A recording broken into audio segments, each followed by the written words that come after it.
Okay, picture this. You wake up, you look at your desk, and it's just chaos, right? Like old coffee cups, papers piled high, cables everywhere, like a tech graveyard. Or maybe it's not physical, maybe it's your mind.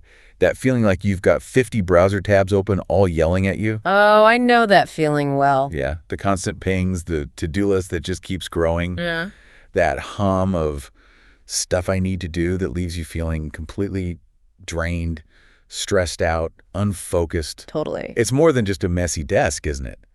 It's this, like, deep internal chaos that just weighs you down, makes you feel like you're always playing catch-up. Exactly. It's pervasive. Well, today, that's what we're diving into. Our mission, really, is to figure out how clearing out your space, physical and digital, and, getting your mindset right, can seriously boost your focus. And cut down stress. Yes.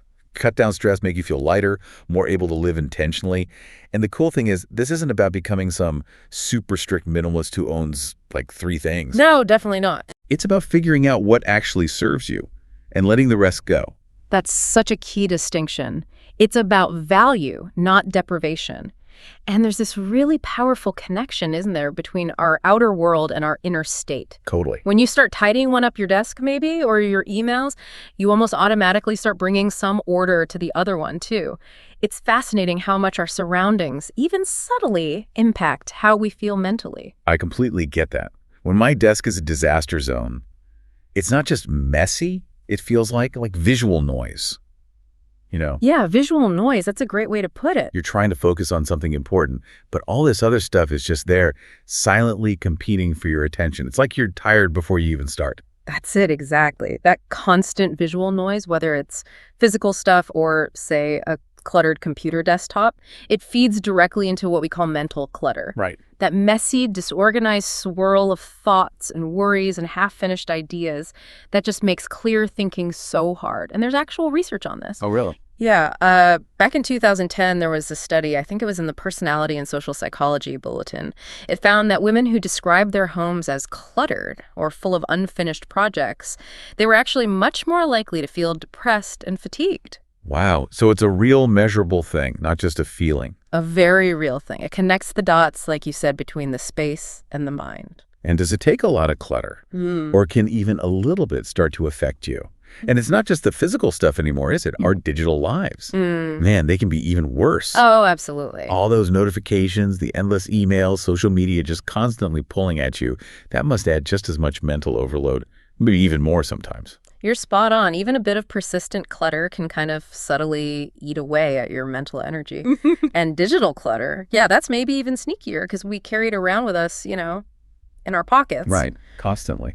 And the effects pile up. From both physical and digital chaos, you see increased stress, more anxiety, it gets harder to concentrate, it can even mess with your sleep, and it definitely makes it harder to just be present. Whether you're with people or just trying to relax. I can totally relate.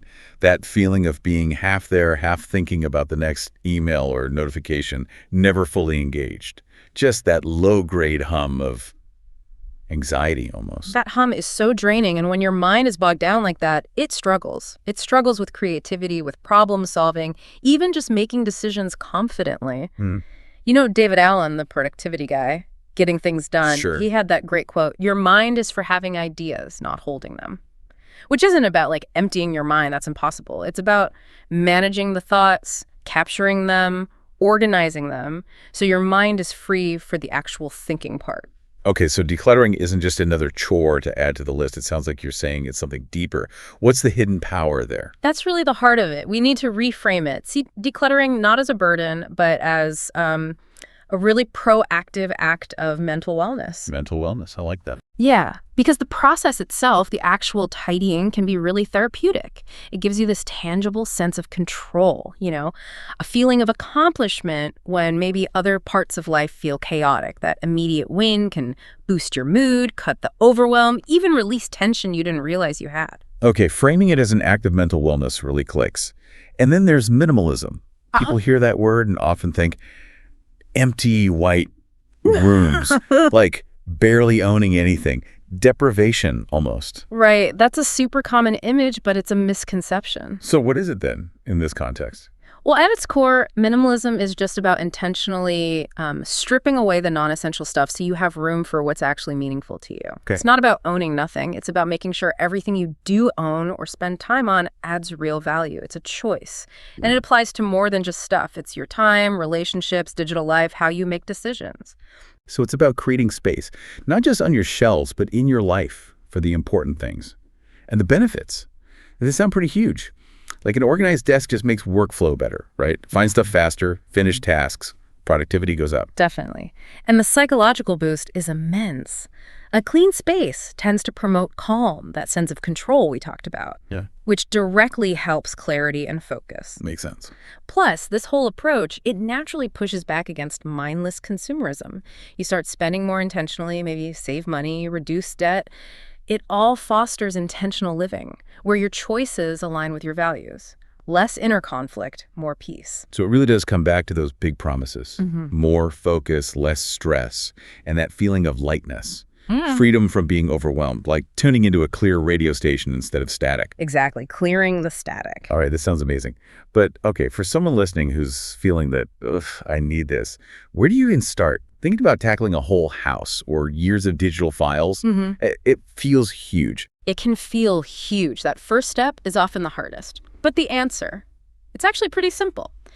Start small, really small. Like how small? Like pick one drawer or one shelf or maybe just the corner of one room. That's it. The aim isn't perfection overnight. It's just progress. Build a little momentum. It's a journey, right? Not a race. Okay, that makes it feel much less daunting. No need to empty the entire attic on day one. Please don't. And to keep it going, try building in like a 10-second tidy habit. 10 seconds. Yeah, or maybe a minute or two. Before you leave a room or at the end of the day, just quickly put a few things back where they belong. It stops the piles from growing back instantly. Consistency, even tiny bits, adds up fast. Okay, I can manage 10 seconds. So for the physical stuff, how do we decide what stays and what goes? Because we get attached to things, don't we? Even junk. Oh, definitely. The emotional side is big. Here are 3 questions to ask yourself about an item. Do I use this regularly? Does it bring me joy now, like today? Is it serving a real purpose in my life right now? Regularly? Joy now? Purpose now? Exactly. If the honest answer is no, or even a hesitant maybe, it's probably time to let it go. Remember, you're not just getting rid of stuff, you're making space physically and mentally for clarity, for peace, for things that actually matter to you now. That's a really helpful filter. Do you have practical tips for specific clutter hotspots in the home, like the bedroom or kitchen? Sure. Beyond those questions, first, make it regular, maybe 15 minutes a week. Second, use simple tools, organizers, trays, bins, they help. Third, try to keep key surfaces like your desk fairly minimal with just the essentials. Okay. For specific zones. Bedroom, aim for sanctuary vibes. Clear under the bed, donate clothes you haven't worn in ages, keep surfaces clear. Kitchen. Toss expired stuff, clear those countertops, maybe use clear containers in the pantry so you see what you've got. Bathroom, ditch old products, use drawer dividers. Simple stuff. Living room, maybe remove extra furniture that just crowds the space. Use baskets for remotes, chargers. Less is often more calming. Home office, file or scan papers. Keep only what you need right now on the desk. Tame those cables. Those are super practical. And asking those questions makes letting go feel less painful. I heard about something called a packing party. Sounds pretty extreme. The packing party. Yeah, it's intense, but wow, it can be effective for a total reset. How does it work? You basically pack up everything you own, like you're moving. Box it all up, label it. Then, for maybe 3 weeks, you only unpack what you actually need and use day to day. Whoa. The prediction. You'll probably only unpack about 20% of your stuff. The other 80%, you might not even miss it. It's a really stark way to see what you truly rely on. That's wild. Talk about an eye-opener. Okay, but physical clutter. That's maybe only half of it these days, right? Right. Digital clutter feels even more invasive sometimes. You nailed it. Digital clutter is just as big a deal for our mental clarity, maybe bigger. A good place to start is with some kind of digital detox, or at least more mindful screen time. How do you do that practically? Maybe designate tech-free zones or times, like the first hour you're awake or the hour before bed. Try doing something non-digital then. Read a book, stretch, whatever. Just create that mental break. That sounds hard, but probably really helpful. What about the email inbox? The black hole. Yes, the inbox abyss. Okay, first, unsubscribe ruthlessly. Newsletters, promos you never read, gone. Quick tip, filter by unread. You'll see the repeat offenders. Unsubscribe. Good tip. Second, delete. Be brave. Search for emails from specific brands or people you know are junk. Select all, delete. If you need to keep some, make simple folders. Receipts, keep, review, bring some order. And phones. All those apps we downloaded ages ago. Treat apps like physical things. Don't use it, delete it. If you can't delete a built-in one, hide in a folder called useless or something off your main screen. Organize the rest into folders: social, finance, travel. Make it less overwhelming. Social media itself. That's another huge time suck. And sometimes it just makes you feel bad. Totally. Make it a habit maybe twice a year. Review who you follow. Ask, does this account add value, bring joy, inspire me? If not, unfollow, especially if it makes you feel negative. Curate your feed for your well-being. Maybe even delete old posts that don't feel like you anymore. My notes app is. You have to. Yeah. It's a digital junk drawer. Random thoughts, old lists. What do you do with that mess? The Notes app graveyard. Yeah, it happens to us all. Skim the untitled ones first, often old shopping lists. Consolidate similar stuff, like merge all your random gift ideas notes into one. Then just delete anything ancient you haven't touched. You might even find a forgotten gem in there. True. Could be a treasure hunt, too. Any other digital clutter spots? Oh, yeah.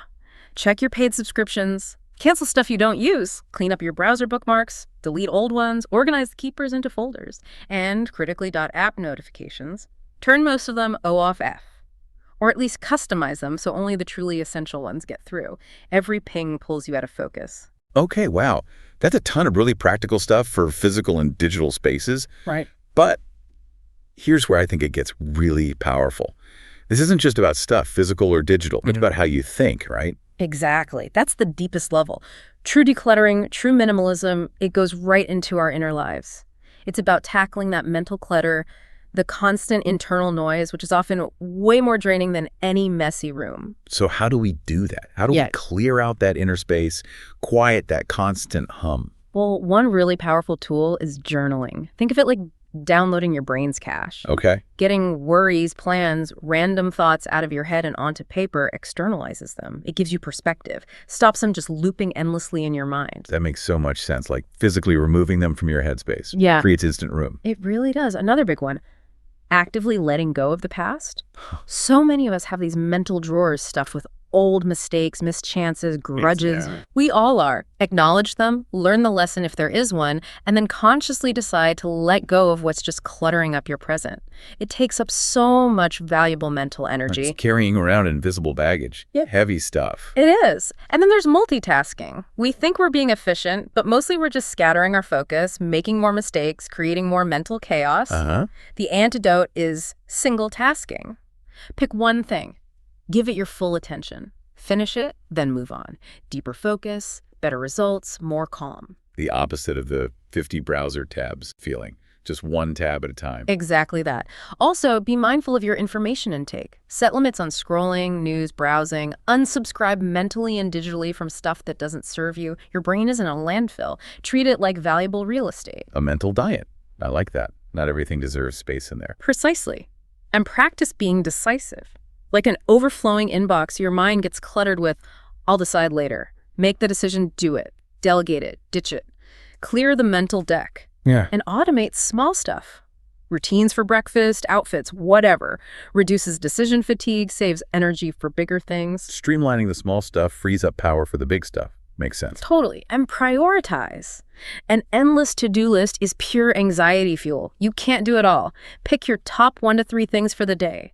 Focus your best energy there, what really matters. What about something deeper, like meditation, for really clearing the mind? Oh, meditation is huge. It's like a car wash for the mind, honestly. Huh. I like that image. It's the practice of focusing on right now, maybe your breath, and just letting thoughts drift by without grabbing onto them. It builds awareness, reduces that mental noise, and fosters this amazing sense of calm and clarity over time. Sounds essential for quieting the chatter. But what about our interactions, other people? Can relationships clutter our minds too? Oh, absolutely. Which leads to 2 final, really key points. First, learn to say no. This is huge for intentional living. Hard but important. So important. Say no to things, events, requests, even relationships sometimes that don't align with your values or energy.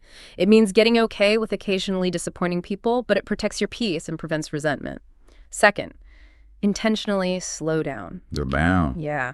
In this crazy fast world, just being present is radical. Really taste your coffee, read a physical book, watch a sunset without your phone. Fight the rush. Appreciate the moment you're actually in. And relationships, you mentioned they can be clutter. Definitely. If they're not healthy, they create huge mental and emotional weight. So evaluate them. Invest your energy in the connections that uplift and nourish you. And actively let go of or set firm boundaries with relationships that are toxic or draining. Focusing on quality interactions reduces so much inner turmoil. It's maybe the most powerful decluttering of all. Wow. Okay, we've covered a lot. From overflowing inboxes and desks to letting go of old worries and learning to say no, it really hammers home how decluttering isn't just about tidying up. Not at all. It's about our spaces and our minds. And the result seems so clear. Clarity, focus, less stress, and just feeling lighter. Freer. Exactly. And if there's one big takeaway, it's that this isn't a one-off project. You don't just get decluttered and you're done. Right. It's ongoing. It's an ongoing practice, a lifestyle choice, really, about intentionally creating space for what truly matters to you. And in doing that, you often rediscover a deeper sense of purpose and peace. It's about designing a life that feels authentic. So maybe the question for everyone listening is, when you look around or when you feel that internal buzz, what's one small intentional step you can take today? Right now. To quiet that noise just a little and make more room for what actually nourishes you. We really hope this deep dive has given you some useful tools and maybe some inspiration to start or continue that journey towards feeling lighter, more focused, and living more intentionally. Thanks so much for joining us on The Deep Dive. We'll catch you next time.